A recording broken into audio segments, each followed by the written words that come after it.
Gaza के 2 million मजलूम लोग भूखमरी में मुब्तला है। दिन ब दिन हालात बदतर हो रहे हैं और गाजा कहती के नजदीक होता जा रहा है। यूएन की रिपोर्ट के मुताबिक गाजा के पूरी पॉपुलेशन पर यह भूखमरी का खतरा है, जिसमें से कई लाख लोगों को भूखा भी रहना पड़ता है। रिपोर्ट्स के मुताबिक आने वाले दिनों में हालात बदतर होने के चांसेस है।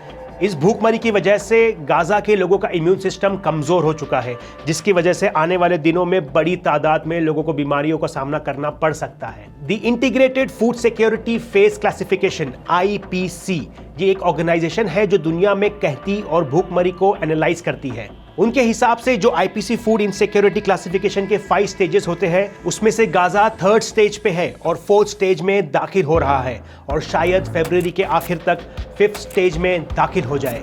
IPC के लिए ये बहुत शॉकिंग है, क्योंकि उनके लिए भी ये पहली बार है कि किसी कंट्री के इतने सारे लोगों को इस हालात में देख रहे हैं।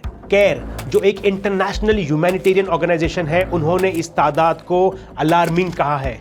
अब सवाल यह है कि क्यों ऐसे हो रहा है और अचानक से इतनी बड़ी कहती की वजह क्या है, और जवाब आप सब भी जानते हैं कि इसका एक ही रीजन है, वो है इसराइल। इसराइल ने हर तरफ से गाजा को मिलने वाली हेल्प को रोक रखा है। इजिप्ट और गाजा के बॉर्डर से आने वाली हर हेल्प को बहुत ज्यादा स्लो या कम कर दिया गया है। रिपोर्ट्स भी यही बताती है कि इस कहती का सीधा कनेक्शन बॉर्डर पे इजरायली पाबंदी से है। 7 अक्टूबर से पहले भी गाजा और इजिप्ट बॉर्डर पे इजरायली पाबंदी थी, यानी खाने की चीजों को महदूद तादाद में अंदर आने दिया जाता था, और 7 अक्टूबर के बाद से ये पाबंदी और भी शदीद हो गई है। यूएन के मुताबिक गाजा और इजिप्ट बॉर्डर से सिर्फ 10% खाना, पानी और दवाइयों को छोड़ा जा रहा है।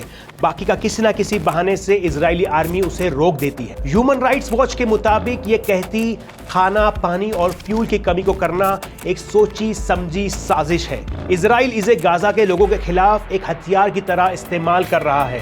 3 महीने से ज्यादा है कि इजराइल की ये सोची समझी साजिश पे काम हो रहा है और उनके ऑफिशियल्स ने इसे खुल के ऐलान भी किया है।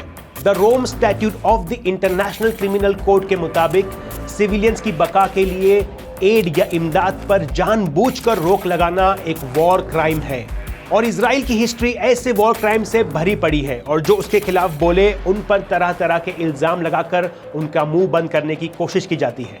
लेकिन अब लोग जाग रहे हैं और इसराइल के इस जुल्म के खिलाफ बोल रहे हैं। सोशल मीडिया पे हर जगह गाजा और फलस्तीनी मजलूम लोगों की खबरें लगातार चल रही है। ये देखकर कहीं आप थक तो नहीं गए हैं और इन मजलूमों की आवाज को अवॉइड तो नहीं कर रहे हैं।